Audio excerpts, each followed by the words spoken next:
Okay, it's the 2018 deer hunt. I'm sitting here in the hunting hut with my hunting partner, Megan, and it's a little bit of snow outside right now. When we left town this morning, it was snowing pretty hard. Then we drove into rain, and now it's back to snow again. And all we've seen is red squirrels. We haven't seen any deer at all. And so we're going to be getting down here pretty soon because Uncle Tom shot a deer. And we're going to go help him with that before lunchtime. It's about 10 o'clock right now. So we'll go give him a hand with that. And you've been sitting in the stand with me 3 years now, Megan? Yeah. Yep, 3 years. Mm-hmm. The first 2 years, you didn't carry a gun because you didn't have your hunting certificate. Yeah, my firearm safety certificate. And you went and took that this spring. Mm-hmm. So now this year you're carrying a gun. Yeah. What size gun are you carrying? It's a 308. 308, exactly. Whose gun did it used to be? It used to be Trenton's. Yeah, and what Trenton nickname it? What do you nickname the gun? I don't know. The Deer Slayer. Oh, seriously? Yeah. You didn't tell me that. He shot 4 deer with it. Yeah, so he nicknamed it the Deer Slayer. So we're right on the Canada border, right over my shoulder this direction here. About a half a mile is Canada. And we're out in the middle of nowhere. You never see a hunter up here. You never see anything other than deer occasionally. And that's not even a guarantee. See wolves once in a while. And this year, the red squirrel population seemed to have bloomed because we keep seeing red squirrels. And I don't know what significance that has with the dew of the winter. I have no idea. But so it's Tuesday. So it's our 4th day sitting in the stand now. And what happened on Saturday, Megan? I shot my first deer. Jeez. Nice lead up of your story. Didn't we have this discussion yesterday about how to tell a story? Yeah.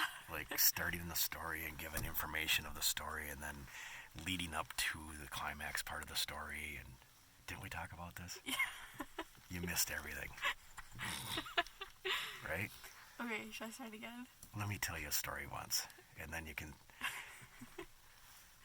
I'll give you a little practice on it. See my hat here? Yeah. Did I ever tell you the story of this hat? Isn't that, didn't one of the dogs chew it? So, this right here, I didn't get hungry in the stand one day. I had a puppy. So it was 1991. It was the year of the big Halloween snowstorm in Minnesota. It's in history. It's chiseled in stone now in history of this big snowstorm we had in Minnesota. And so typically rifle season is the weekend right after Halloween. And so I had all my stuff sitting out ready to go hunting with. And I had a puppy at the time. And it was a golden retriever, and I named it Indy because I had an Indy snowmobile, and I thought it was cool to name the dog after the snowmobile. Well, I had all my gear sitting out to go hunting, and being as a puppy, what do puppies do? They chew on stuff. It's obvious. That's why you're supposed to give them toys to chew on. Well, he thought my hat was one of those, and my hat was only like a year old. So he gets my hat, and he chews the bill off. Now, this is close to 30 years ago when this happened. And I still wear the hat to this day.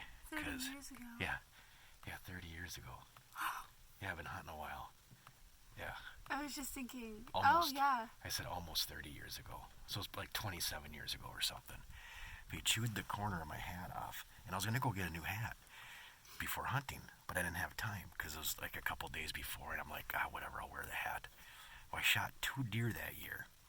So I figured, well, now it's my lucky hat. Now I always got to wear it. So for 20-some years, I've been wearing the same hat. It's never gone through the washing machine because I only wear it a couple days a year, so I don't have to wash it. So, right there, my lucky hunting hat. So that's how you tell a story. Now, what happened on Saturday? Okay, we got out here in the morning, 40 minutes before the legal hunting was going on. So, in the morning, we were out here, and I first saw a doe out this window. And it was through there, and so I grabbed my gun, and I tried getting it over here, but I was too loud in doing that, so we spooked her. Then I spooked her. Okay, all right. Because I never moved. Okay. And then so after that, I was looking out this window, trying to see anything, and then we got down for lunch. So after lunch, we came out here, and I was I was hunting out this window, the front window, and I happened around, what was it, like 3? No. So let's back up a little bit. In the morning, I asked you, what window do you want to hunt out of? And you wanted to hunt out of this window here. Yeah. The same window I'm hunting out of. And I explained, we've shot deer out the front window and we've shot deer out the side window. I said, so you just got to make a decision of which side you think you'd be luckier. Mm-hmm. And so you chose to hunt out the south-facing window. Yeah. And so then when you made all the noise was moving your gun, then we come out after lunch. You were hunting out that window then, out the west window then. You were set up facing out that window. No, I wasn't. No? No, I'm wrong? I was out this window because I had to. And then you moved your gun. Yeah, because I had to. When I seen the deer out here again. Okay. It was through there again, and then I took off my gloves, and I was like, wrong. I was like, I'm not deer. gonna edit that out. I was wrong. I was like, deer. So I moved my gun slowly this time, and my feet slowly, and I aimed and shot her. Yep. Yeah. Right where it counts. Yep. Heart lung. Awesome shot. Mm-hmm. The deer was walking along. It stopped momentarily. I whispered in Meghan's ear, "Take it." And ba-boom. It was pretty cool. It's very different to watch a deer being shot with the naked eye when you're not the one on the end of the gun, because you see things that you wouldn't normally see. And and when you're on the end of the gun, things look totally different. You'd swear it all went down completely opposite of the way it actually happened. And for a change, and I watched Trenton shoot his first deer too in the stand here, except I was looking through the scope of my gun too, and things just look different. It doesn't look the same. So it's pretty cool to be able to watch somebody shoot their first deer and not have to be the one that's actually pulling the trigger on it. And so that was pretty cool. And so that was a pretty good story on the second time around there, Megan. I like that story.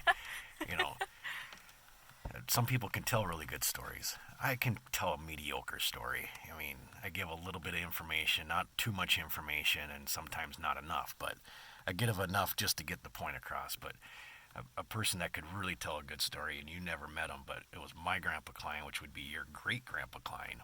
Mm-hmm. And you hear stories about him still around hunting camp. Grandpa Klein, he went hunting to be able to meet people and go sit down at other people's camps and just tell stories and listen to stories. He loved talking to people and loved meeting people, and he'd go up a couple days before season to get his campsite all set up, and then that way he could see who's coming and going when, and he could tell a story that'd keep you right on the edge of your seat the whole time, because he wouldn't miss a detail. He'd start a story off from the very beginning of the day, and if it happened late in the afternoon, you could just about picture in your mind of what the day was, because he would explain it on when he left camp on how he forgot his extra pair of socks and he wasn't sure if he should go back to get them. And he'd finish off the story of why he wished he would have went back to get that extra pair of socks, because his feet got all wet from tracking a deer through the swamp all day and could have used that extra pair of socks. But he didn't go back to get them because he didn't want to be laid out to his tree stand. That's the kind of how he was. But he would include every detail of when he was walking down the trail. It was cold enough that there was ice on the puddles, and he didn't miss nothing. And by the time the story was over, I mean, you knew every single detail of the story. And so that's the kind of point of my story here on this video is it's fun to video and document stories and keep stories around. And next year we'll tell this story about how you shot your first deer, and maybe we'll add a couple things to it that we forgot to add the first time around, because there's plenty to the story. Mm-hmm. We summed it up in just a couple minutes. But so it's good times sitting in the tree stand hunting. We're about to get down, so we're not whispering. That's one thing I've never been able to understand. was watching hunting shows. I don't watch them anymore, but I used to. Is a guy or a woman or somebody, they'd shoot a deer. You ever seen this on TV, Megan? I don't think so. They'll shoot a deer, Maybe. and the person filming it films the deer go down. I mean, this thing has been dead for minutes. And they look at the camera and they're, okay, now we just shot our 850-pound buck here with a 30-point rack, and we're going to go out and retrieve the deer. I never figured out, if you shoot like that, and you make all that noise, and you're about to get down out of your stand and make all that noise, why the hell are you whispering to the camera? I don't get it. But whatever, I guess that's the suspense of hunting shows. But yeah, we're not whispering because we're going to get down. And we've been whispering for 4 days and haven't seen another deer other than the one she shot. So maybe talking will bring the deer out of the woods. I don't know. Maybe it's some kind of a call or something. The deer hear people talking and kind of poke their head out, see what's going on or whatever. Maybe it'll work. I don't know. But all right, well, enough of this. 2018 rifle season was a success for Meghan. First deer shot, 345 on opening day. Congrats, Meghan. Thank you.